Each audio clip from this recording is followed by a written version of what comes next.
Hello everybody, my name is Delzarslit, and today we'll be checking out a very interesting video.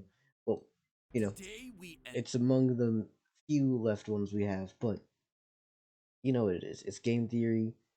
It's well, the complete lore of Minecraft. So if this is their final revision, final with air quotes, final revision, we'll see. Today we end the horror. 4 years, 3 games, 35 theories, all leading up to this moment. Hold on, haven't we done this intro before? That was for FNAF. This is Yeah. Minecraft. It's totally different. Oh.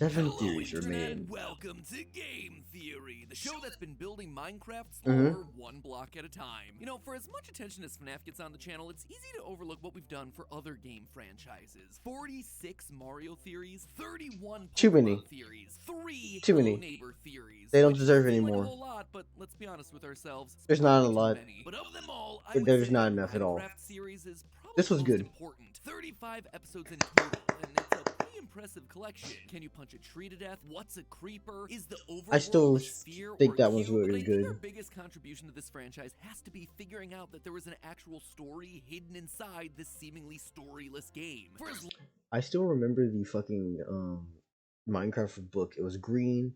It had a little Latin phrase at the beginning, which was like "Be prepared, stay prepared" type shit. And it taught little redstone tricks, but it was also in the world, and it was really neat. And I don't even remember what it was. I think it was like a Minecraft handbook or something. It wasn't like one of the main handbooks that teach you how to build a redstone. It was a thing that was authorized and official, but not mainline. It was interesting. Anyways, we're gonna like this, by the way. It's game theory. I'm not gonna dislike it, more than likely. If I do, I'll unlike it.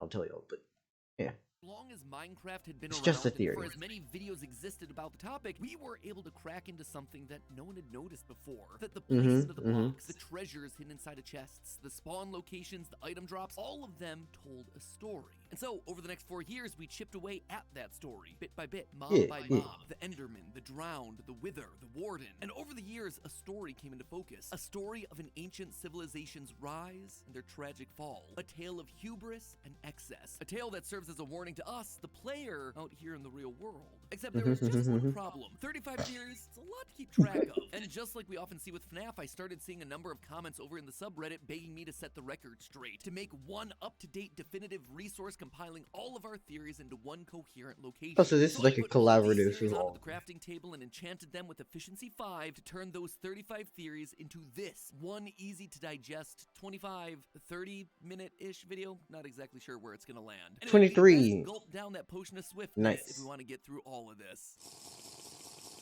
Okay, you ready? Well, not quite, because before we get to all that, I just wanted to quickly tell you that the FNAF Theoryware line is officially back for a limited time. So if you missed out on it last time, don't let this one pass you by. Head on over to theoryware.com now and grab them before they're really gone forever. Okay, now we're ready to build up on that Minecraft lore. Let's go. The link will be in the description. There is no excuse. Go get yourself some merch. Get yourself something stylish. Our story begins with Minecraft Legends, a game that only came out in April of last year, but gave us a lot of lore to chew on. The overworld's in danger. The piglins have come from the Nether and are now invading the overworld. When the game puts the invasion down to greed, I have a suspicion that it's due to something else. Sure, the piglins are greedy for gold, we see that in vanilla Minecraft, and there is plenty of gold in Minecraft Legends, but the Nether isn't exactly low on that stuff. They don't use things like diamonds or iron or tools or armor, they just hoard all that in chests. They don't understand their real value. Instead, I believe they invaded the overworld because the Nether was in trouble. You see, the Nether used to be a cool and icy place. That's the only way for the basalt deltas to have formed. Basalt requires blue ice, the coldest ice imaginable to form, and for lava to flow next to it above a layer of soul soil, which means that ice must have been naturally forming in the Nether at one point. However, as we That's see in actually Legends, the piglins really have interesting. industrialized. They have golden swords and armor, items that require gold ingots that can't be found naturally. They have to be smelted from Nether gold ore, or ore crafted using gold nuggets. This process, in turn, created greenhouse gases, causing the intense heating of the atmosphere down in the Nether. And because the Nether is also 2.5 times smaller than the overworld, less heat is needed to make all that ice melt and the water to ultimately run dry. This means the piglin is looking for a new world that isn't a fiery wasteland. Also, just think about this for a second. That's explain why. No, because like, due to how hot the Nether actually, right? Can we just think about this for a moment? Like, wouldn't all that steam rise? The fucking top, like, what do you even do at that point when it's just boiled away to that? It's just perpetually steam. So shouldn't the Nether be a muggy, sweaty armpit place? Like, it should smell like just pure muggy hell. Land to call their own, and so they look out to the overworld. This is where our first builder comes in. They're busy mining away in a normal Minecraft world, but are interrupted The bedrock by three eats it. godlike beings called hosts, the caretakers of the overworld. Fair. They ask this mysterious builder to help save the overworld from the piglin threat. Also, the fact that these are like necessary three to do the gods. job. Within this Hey, place, oh shit. burn Hey, the welcome in, flames of Zigo. creation. The Thanks for the flames will raid. call upon friends to fight by your side. This is the banner of courage. Raise it high, and this We're checking out a game theory video that is just Minecraft's lore, but summarized into one video so we can get it all correct. world will rise to your aid. With the right melodies from this loot, the Illagers will gather your resources, keep them safe for you, and build whatever you need. Thanks to the Illagers hosts, this mysterious builder stops the piglin invasion and peace is restored to the overworld. All that remains in the conflict are broken nether portals scattered throughout the overworld, but it's still a bittersweet ending. The mobs that helped win the battle now have a taste for fighting. What's happening? How did they learn to fight? By watching Actually, I think it's really interesting if we're talking about that Pika reference. Yeah. But I'm thinking to myself, like, if they learned how to fight like this, couldn't you also just make this like the apple moment in the Garden of Eden? Instead of pulling down the fruit, it's instead gathering forces is what corrupted them. Interesting. our hero. This is what turns them into the violent mobs that we know in vanilla Minecraft. Even the villagers weren't immune to this effect. After being given the tools to fight, a group of them would continue to have anger within them once the war's over. They were dubbed the Illagers, and their existence proved that what was meant to be a time of peace was actually cursed by the knowledge of violence and war. Thanks to the builder and their companions bringing peace, the hosts decide it's time to leave, There are endless worlds out there waiting to be explored. letting the builders be in charge of the world. So they begin to do what they did when the hosts first called them. They mine and they craft. They start a new civilization. They become the first of the ancient builders. And we see this on some of the pottery sherds from the Trails and Tales update. Pottery sherds in the real world tell us the story of past civilizations. And so sherds like Howl and For reference, I have seen a good bit. I think I've seen every one of these. Yeah, I think I've seen all of these, so I'm just gonna comment on one here saying it's depict new, the or earliest something I parts don't of the remember ancient exactly. builder society, where wolves were some of the first animals domesticated, and wheat was one of the earliest and easiest crops to grow. However, this rapid growth is the beginning of the ancient builders' biggest problem: over-harvesting and depleting the world of its natural resources. They needed There's food, no so such they thing murdered as the creators from deforestation. Minecraft legends like the Regal Tiger and Big Beak into extinction, completely destroying their habitats so they could build this new society. The same goes for resources like diamond. Oh yeah, by the way, I'm just gonna say what I think Mojang should do. I think Mojang should just stop having fucking mob votes. That's a simple option, right? Number two, how about we just like make it so that I don't know, like actually no, that's the number one. Because I think that's the easiest one for them to do. Number two is them actually adding substantial updates. That would be a really good thing, but they don't do that, and I don't think they ever will try. And number three, I think for the people who don't actually work and add a bunch of cool shit, fire their asses and replace them with mod developers because those people already add tons of interesting and unique ideas all the time. Have them replace them. But you know, these are just my opinions. April Fool's updates are so over the top. That is true. The April Fool's updates are over the top, but they don't stick around. Imagine if the infinite portal thing actually stuck around into the base game. I would actually be very good with that. That'd be cool as shit.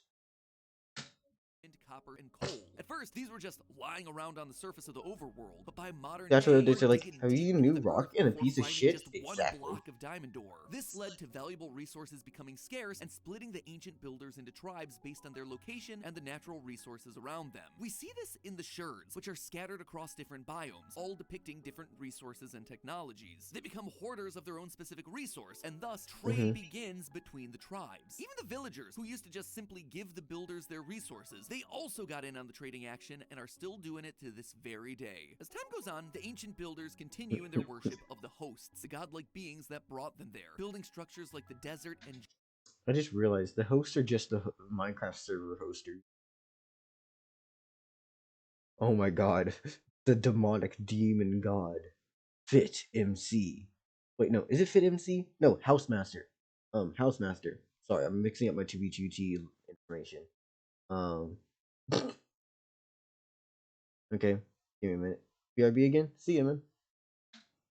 jungle temples, all with unique designs to demonstrate their different resources and culture, much like we see out in the real world. But the Ocean Tribe decided to take it a step further. This tribe of fishermen that we learn about from the Angler Sherd built the massive ocean monuments, styled like a ziggurat, a structure that was used to connect the people to their gods. This was the ancient builders trying to reconnect Like with on, the is hosts, it hoping that they build would like maybe a server? return and save them from this world Yep. that they created. They even built a replica of the Well of Fate atop the structure, made it out of the same prismarine, and placed an offering of gold at its core, the spoils of their victory against the piglins, all in the hope that it would bring the hosts back. What they don't realize, though, is that the real monster isn't other tribes, it's themselves. The fishermen continue to destroy the natural environment for resources, crafting and smelting tools and ore, causing pollution and eventually leading to massive flooding. They try desperately to protect their monuments, these temples that the hosts may one day return to, and so they fill these monuments with sponges, trying to hold back the rising water, but it's too much for them to handle. The water keeps rising, and they can't hold it back from filling the monuments. But they don't give up. Pottery sherds found in cold underwater ruins like Blade, Explorer, and Plenty reveal that this tribe was more than just fishermen, they were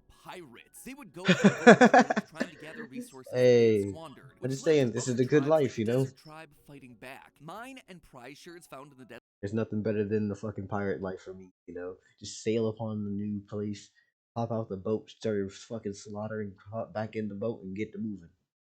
Desert temples depict the tribe creating mine shafts, now needing to go deep underground to find the precious materials that were once so easy to find. So with pirates on the loose, looting and pillaging, they needed to find a way to protect their resources, and they found that protection with a creature that they once called an ally. We see their face chiseled into the sandstone walls of their temples, a creature with the ultimate defense system, the Creeper. The desert tribe booby-trapped their temples with TNT, similar to how real-world pyramids use traps to scare away thieves, though not quite as explosive. If anyone tried to take their valued possessions, the TNT would be their last failsafe. No one was gonna mess with this tribe and get away with it. But the pirates were really only after one thing. Within the shipwrecks you find across the overworld, there are chests containing treasure maps. These maps can lead you to buried chests containing the Heart of the Sea. The Heart of the Sea, when crafted with 8 nautilus shells, can create a conduit, an item capable of giving anyone in the area water-breathing night vision and haste. This was the ocean tribe's final hope of surviving the constantly rising water. And while the pirates looked for this treasure, the fishermen that stayed back home created the Guardians, machine bodyguards for their sacred temples as a last resort of protecting it. Given the state that we find the ocean monuments in vanilla Minecraft, we know that they weren't successful. The pirates didn't find the treasure in time, and so the fishermen left behind in the monuments become trapped in water and transformed into the drowned, still carrying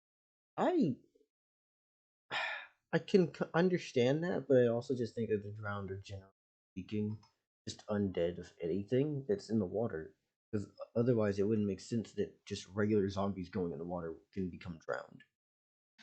nautilus shells as well as tridents, ancient tools for fishing. They continue to stay by their monuments, never having their call for help answered by the hosts. All they have left are the Guardians, who still recognize their creators and don't attack. Sadly, the fishermen weren't the only tribe to be facing hardship. After seeing the devastation that the ocean tribe had caused to themselves in spite of their constant prayers, the desert tribe gave up on the hosts ever returning and took matters into their own hands. The desert temples depict the Ankh, a symbol of life. This is what the desert tribe dedicated their time and effort towards. Rather than waiting for the hosts to In return, they wanted a way to preserve their lives and resurrect those who had already died. But how could they do that? Well, the builders were reminded of the spawners given to them by the hosts. These spawners could create mobs from nothing but stone and wood, but they required an energy source to fuel the flames of creation. And that fuel was lapis lazuli, and the only way they knew how to get it was from war, killing piglins. That's when the desert tribe realized something that ancient cultures in our own world used to believe, that lapis contains the souls of gods and monsters. This is what the ancient builders needed, and to get it, they needed to go to the home of the piglins to collect more of this magical stone. To reach up into heaven and bring back our fallen brethren, we must reach down into hell and yank from it the lifeblood of the immortals. Anyways, that's a cool quote I just made out of nothing. Needed to go to the Nether. Once the builders arrive in HE-double hockey sticks, they set up a camp, knowing that this is going to be a long journey. There they build the Nether fortresses to store the resources that they brought with them, like saddles, horse armor, diamonds, and iron. What was already a wasteland gets harvested by the builders. They destroy the piglin bastions, they kill the piglins within to use their souls in the lapis to create life of their own. But the plan doesn't quite work. The dead piglin souls don't turn into lapis as they did before. But why? Well, it's because the souls work differently in the Nether. Rather than forming into magical stones, they transfer into the ground, into the sand. As their comrades fall, their souls are sucked from their bodies into the ground to create soul sand. It's then that a new mob's created, the Wither Skeleton. Suddenly, the ancient builders are left fighting. Okay, had this been explained in another video? Because I'm not sure how I feel about the Wither Skeleton because just the size differences. Like, all around, they're a different body shape. They don't have the things. They don't have the tusk. The fucking dudes. Like, it just feels weird for the Wither Skeleton to be related to them. I always interpreted the Wither Skeleton to basically be the skeletons of Ender. Just because they're the only other 3-foot tall motherfuckers around.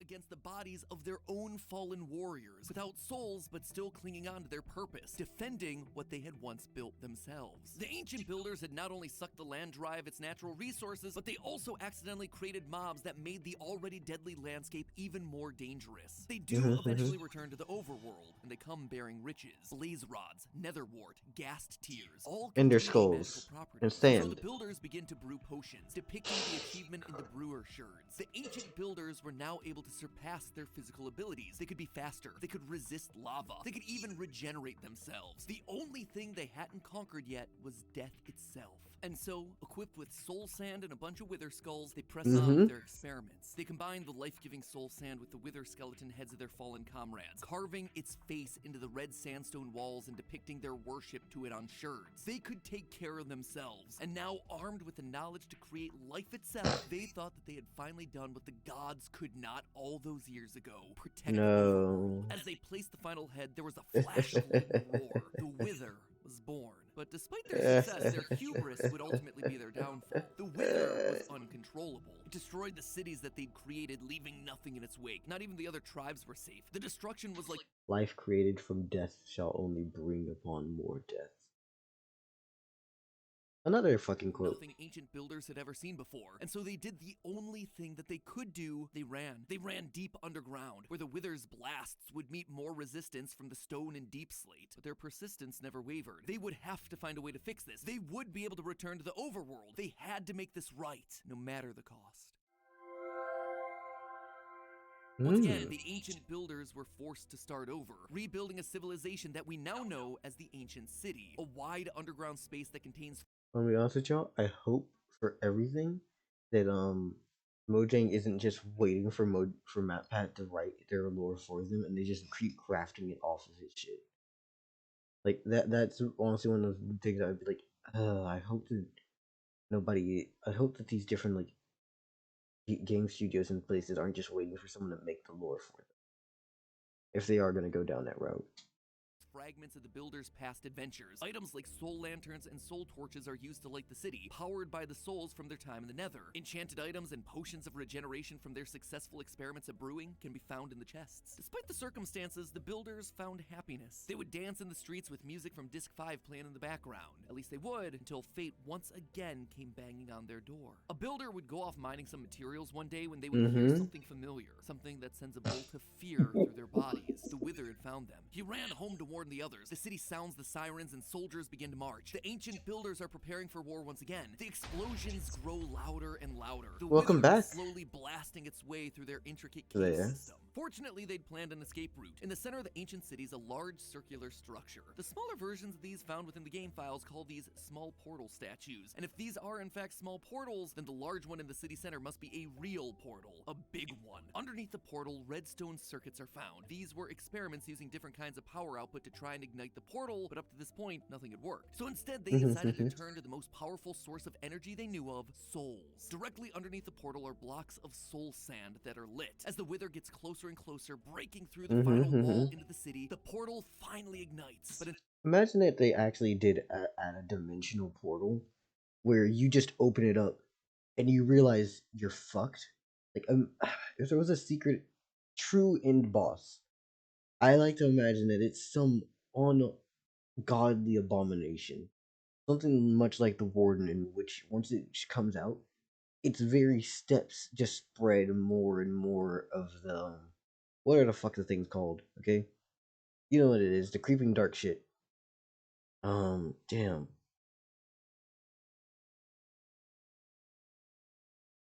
The Witherstorm? No. We're not talking Witherstorm, Astral. Witherstorm can stay its ass in story mode where it belongs. The Witherstorm is mid as a design. It's just a big blob creature. It's cool, but I don't want anything else like it, because the second you have two things that are just big blobs that float, they become basically just okay, whatever. It's another one. I'm thinking more of something with I'd say quadrupedal, more centipede actually. More of a centipede type of design with a massive fucking head and a tail that just swings back and forth. Like a snake centipede that spreads the sound based stuff wherever it walks. And it crawls on both up and down on surfaces. Yeah, I think that'd be cool to look. And as for its size, I say it's so wide, it crawls through this portal with about this much lenient room in between. It's just this massive fucking kaiju of a serpently snake thing. A true abomination, you know? instead of celebration, there's nothing but stunned silence. Something is coming out of the portal. A horrifying creature with no eyes that lives off the power of souls, storing them in its chest cavity, the Warden. Now they're just left with the Godzilla vs. King Kong situation. Two powerful beings duking it out. And then the builders hear it. A cry that they never thought they'd hear. The death cry of the Wither. Builders are stunned. The Wither, this thing that caused them to lose everything, is now gone, and their Music Disc 5 happened to record the entire event. This is a cause for celebration. The builders begin to start the party, only for the Warden to turn its attention to them. It's triggered by You're sound, and so it loud starts as to attack hell. anything that makes a noise. With each death, a new block forms. The Skulk, a sentient Yeah, block Skulk. that uses the power of souls from fallen mobs to spread across the other blocks. Once again, the builders' lives are in danger, but after all they've been through, they just don't have the energy to run anymore. Instead, they try to live in harmony with the Warden. They do what they can to deaden the noises by placing carpets or wool blocks all over the city, but in the end, it's no good. Each opening of a chest would send the Warden into a rampage. This is no way to live, and so the ancient builders try to leave their home one final time. They continue deeper into the caves, somewhere that not even the Warden could find them, though they needed something strong enough to hold it back if it ever tried to invade, and so the builders created strongholds, a place fortified so as to protect it against attack. The ancient builders made winding pathways and hidden doors so they could escape the Warden should it ever break in, and the builders made one final attempt at escape. One last portal that this time would... Also, by the way, I'm gonna say this right here, right now. When it comes down to it, the Wither is okay. The Warden is a nightmare creature. Also, it shoots through walls. So in all honesty, trying to juke it is like not even worth it just because it shoots around the motherfuckers. Like, oh, you think you're gonna be safe there? No, just no. Have to work. The end portal. The builders bid farewell to the overworld and jump in, not knowing what might be waiting for them on the other side, and also unsure if they'd ever be able to return. Mm-hmm. The ancient builders enter this vast void of open space and begin to set up their new lives, building fortresses to house their resources, loot chests containing enchanted armor and weapons, diamonds and diamond-plated armor, more advanced tools since the days of the Nether, ready to conquer whatever fearsome foes might come their way. Enter the Ender Dragons. That's dragons, plural. Thanks to the amount of Ender Dragon heads mounted on end ships, we can tell that this used to be a plentiful species. The ancient builders came to the end and saw these majestic beasts, how they had complete control over the skies, and they wanted that power for themselves. They wanted to conquer the sky. Let me get a little bit of that. Impossible. So they hunted down the dragons and used their wings to create elytra, another resource found in the end ships. These were the builders' prized possessions, so they continued to hunt these creatures to near extinction. So I know that we don't see Ender Dragons do what they do, right? Like we don't see them do the usual Ender thing. Because I'm sorry, the Ender Dragon is one of the is the only Ender thing that doesn't revolve around teleportation. That seems really weird to me, in all honesty. Why the fuck doesn't the Ender Dragon teleport? It just feels weird, right? Enderman eating the whatever the fuck plant it is, right? Makes sense. They can teleport. The little mites eating that makes sense. They can teleport. The Ender Dragon, sure, whatever, right? Say it eats Enderman or eats Endermites. Then wouldn't it gain its ability to teleport by eating the thing that ate it? So it makes me wonder, does the Ender Dragon eat something else or does it just not need to? Much like they had done with other species in the past. It would seem that history continues to repeat. I think it'd be The already builders digested. eventually realized that No, I'm saying that the the creatures gain the ability by adapting to it already inside of them. And as such, I would say that the Ender Dragon would then gain the same ability by eating them.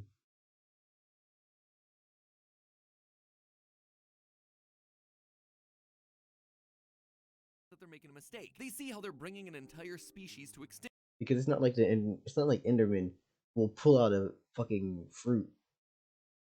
Yeah, if I ate something, I gain its adaptation. Fair, fuck. If I eat chicken, I get wings. Fuck. Okay, fair. You're making sense. But at the same time, they ate it and they gained its adaptation. So why can't the dragon do so too?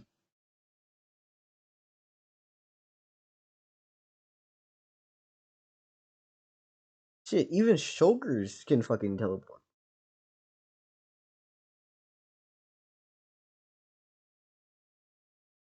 Because it's just the actual food.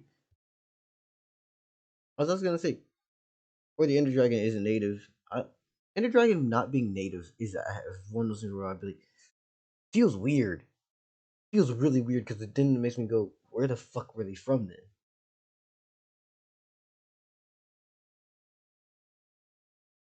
Or maybe the Ender Dragons could teleport, and the reason why they don't now is because the one we fight has been alive for so long and he's just really old. Well, she's just really old. For example, when we kill the Ender Dragon, it starts dissolving rapidly. It starts just decomposing so quickly. I'm just like, okay, that thing's been held alive by those Ender crystals for too long. Extinction, and they want to right their wrongs. They use their technology and knowledge from past adventures, using the regenerative It's from powers Dragon of the City. gas Oh tier to my create god. end crystals atop tall obsidian pillars. This will continually regenerate the last Ender Dragon. Slayer, stop this. I'm not even sponsored by these people. Don't do this to me. I'm not sponsored by these people. Don't do that. It's kind of funny because I did actually get. I think I have gotten sponsorship from a Dragon game recently. Like I've had a sponsorship offer in my emails. I'm like, I don't feel like doing this. I don't feel like marketing a mobile game to someone that I haven't played yet. If that ever comes up, then do that. But until then, don't randomly list games to people. ensuring that it never dies. The ancient builders can now rest easy knowing that they had saved a Man, I've had Genshin and other random ass games. I'm never doing Fortnite. Genshin is a possibility, but I also don't like the idea of it just because I know who I am. I know how I am with gotchas. I'm not going to set myself up for failure. I'm never going back. I've never played Genshin, but I've played gotchas. species, sort of. Without a mate, would always have a population of one. And it seems like their sins eventually caught up to them. Food was yet again becoming scarce, but not all hope was lost. Defeating an ender dragon creates a portal back to the overworld. A few brave souls go through, but most others stay in the end. Although they were running out of supplies, there was one crop that was endlessly plentiful, chorus fruit. But it had Chorus some fruit. strange side effects. This constant diet of a fruit with teleportation properties causes the ancient builders to slowly evolve into the Endermen, now able to teleport across time and space itself. But this comes at a cost. With this transformation, they slowly forget how to build, though they never truly forget how to pick up the blocks. And this is where the ancient builders spend the rest of their days, a race teleporting through time and space, picking up blocks, the remnants of a once great civilization brought down by their own pride. Interesting. Meanwhile, the explorers who returned to the overworld reconnected with their old allies, the Illagers. It's here that they tell them stories of their adventures, tales of life-giving lapis, end portals, fierce beasts that they overcame. The Illagers revel at the ancient builders' resources, the elytra made from ender dragon wings, their portal technology. Even though they don't quite understand it all, they worship the ways of the ancient builders, who would tell them stories and protect them from harm. And because they wanted to follow in their footsteps, they too began to experiment. The overworld was still a dangerous place. They needed ways to protect themselves, and so they created the Ravagers, terrifying beasts with even more terrifying origins. I understand that the Ravager is most definitely a fucking abomination. This thing is not normal. It's not mortal. It's not something that should be alive. And I think that any Ravager that you see along the street just be put down on sight, because what the fuck is wrong with this? Because one of the things you don't realize, you're like, oh, it's like a big bull thing. Realize it's a human face effectively with sharp teeth. That's a giant human face on a quadrupedal body. That's fucked. Imagine you're looking at a damn cow and you see a giant head with horns on it. Fuck that. Ravager was created from their fellow villagers. Their unibrow, their green eyes, the noses, even their voices remain after the transformation. That wasn't the only thing that they did to these innocent captured villagers either. Slayer, a cow with a human head and horns is a monster. In the woodland mansions, large woolen heads of Illagers are found, and in the center of the head is a block of lapis lazuli. The Illagers knew that the ancient builders saw lapis as a magical resource, so they took it and injected it directly into the brains of villagers in the hopes of gaining its incredible power. And you know what? It worked. The Vindicators were born, with incredible speed, power, and eyes that changed from emerald green to lapis blue. This was the last straw for the villagers. According to the mob bestiary, these are the unspeakable acts that get the Illagers cast out from regular society. From here, they would form their own civilization, wandering into the dark forests and taking over the woodland mansions, continuing their pursuit to bring back the ancient builders, whatever the cost. They become what's known as a cargo cult, where a group of isolated indigenous people begin to imitate the practices and technology from more advanced societies, despite not understanding how the technology works. The Illagers would make structures like beds, maps, even end portals, but none of them work because they're only made out of wool. The Illagers don't understand the true nature of these items. But while those don't work, they are able to figure out the secret to new life, and they harness that power in the form of... By the way, I'm just gonna say it right now. Slayer, I'm gonna let you know. Well, I'm not even gonna let you know. Take a guess. What do you think is my favorite mob in Minecraft?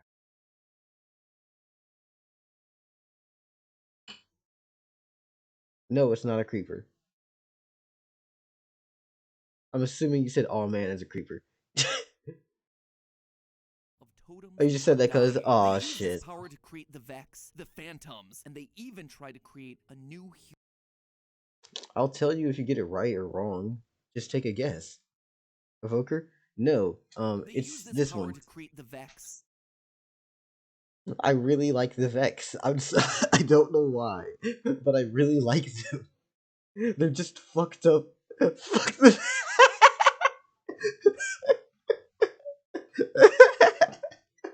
Those fucking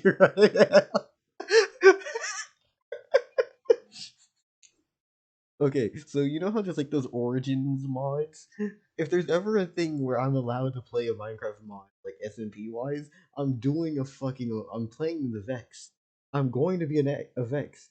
They're genuinely stronger than the Evoker. They are. They are so much worse. They're truly evil. Also, we can at least agree that the Phantom is a piece of shit. Right? We can both agree on that at least. Another thing that I like about the Phantom, actually, did you know that you can just spawn them at different sizes? This is a Phantom on the size of one. Yeah, you can. Hold up, let me just do something a little stupid.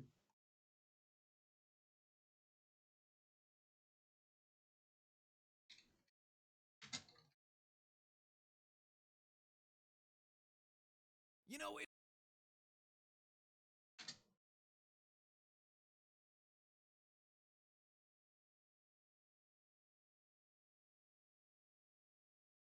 Yeah, So you have phantoms in Minecraft. they're fucking horrific. You don't realize it, but you can actually just spawn them in bigger by just typing in. Yeah.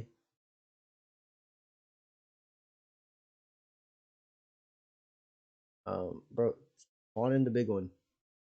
Spawn in the big one. There you go. Yeah. Wait. Read or red? Yes, read. Yeah.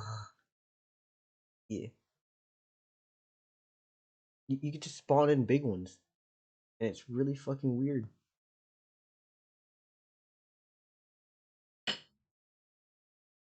Okay, anyways, back here.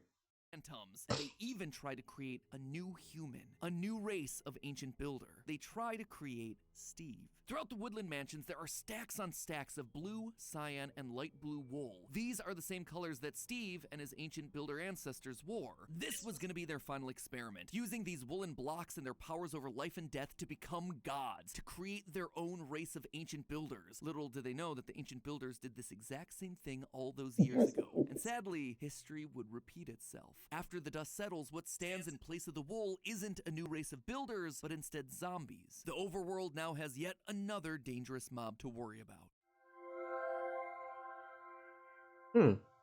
And thus ends the story of the ancient builders and their influence on the overworld, a land that now lies in ruin, a shell of its former self. And yet despite everything, hope isn't lost. With the ancient builders gone, the overworld has got a chance to heal. There's no one left to over-harvest resources, and so nature begins to return. With the structures built by this ancient race descending into the earth, reclaimed by nature, biomes becoming more diverse. That is, until you show up. The builders' desire for over-harvesting resources and creating life continue through their descendants. Mumbo jumbo and greed, the bastions of profit and creation, destroyers of nature.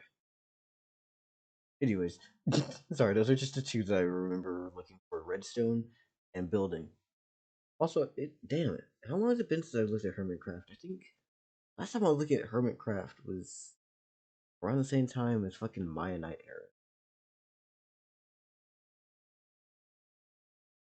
Oh well. Now we spend our time deforesting so we can have a nicer new house, gutting the ground of whatever resources are left and killing whatever we see, whether it's hostile or not. It's a story of destruction and selfish gain, of greed and ignorance and hubris repeating itself over and over again. And what's more, this wasn't just a poetic story told to make the game more interesting. The story is a warning to us, the players. Think back to the ending credits of Minecraft. Oh yeah, the ending credits. Sometimes I wish to tell them this world you take for truth is merely, and I wish to tell them that they are they see so little of reality in their long dream. These two beings, these gods, these hosts, they're talking about us. The dream is Minecraft, and while we play it, we fail to see the moral that's being server admins, the true gods. About reality and how this game reflects our own history. In the 8th century, for instance, Vikings used a lot of timber for shipbuilding, construction, and fuel, which led to them deforesting most of Scandinavia. As they started to run out of resources and land, they began to invade the coastal areas of Europe like England, France, and Ireland. Ireland, only to do the exact same thing again, cutting down the trees until those places began to lose their forest areas too. Sound like the fishermen and pirates from Minecraft? Europe's colonization of the Americas was for similar reasons, to access and exploit the abundant natural resources there. Even today, we're seeing the same thing with deforestation, burning fossil fuels, fighting one another for more power and control, just like we see with the piglins and the builders and the Illagers and the Nether, the End, and the overworld. It's a cycle of repeated abuse and neglect. Quote again from the ending. But it would be so easy to tell them. I will tell the player a story, but not the truth. No, a story that contains the truth safely in a cage of words, not the naked truth that can burn over any distance. We are...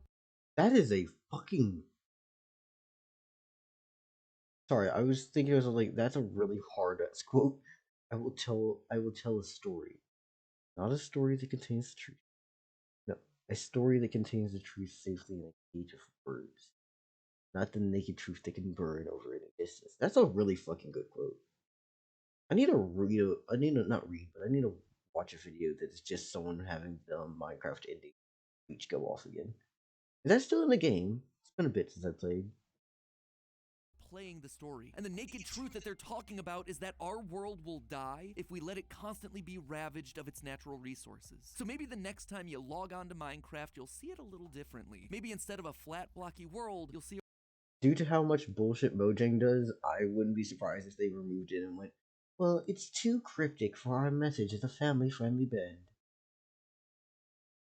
A reflection of your own. And remember, it can be beautiful so long as we, just like Steve, learn from the mistakes of the past. It's been a long trope of game theory to prove to you that the hero of the game is actually the villain. In the game of Minecraft and in the real world, that distinction ultimately falls on us to decide. But hey, that's just a theory. A game theory. Thanks for Josh. Shit. It's 2011. God damn, it's been a long.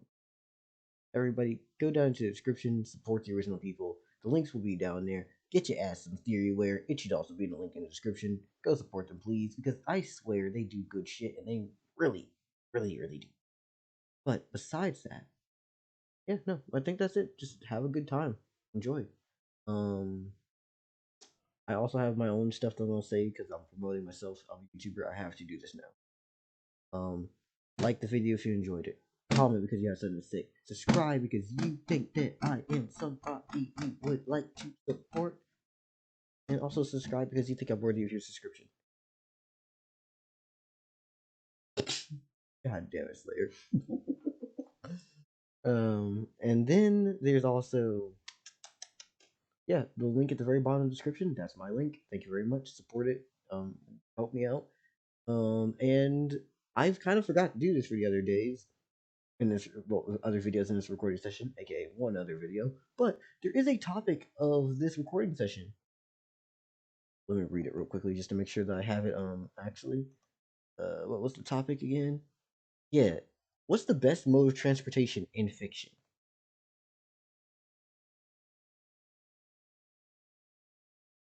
AKA, do you think Wonder Woman's jet is better, or the Batmobile, or Wukong's cloud?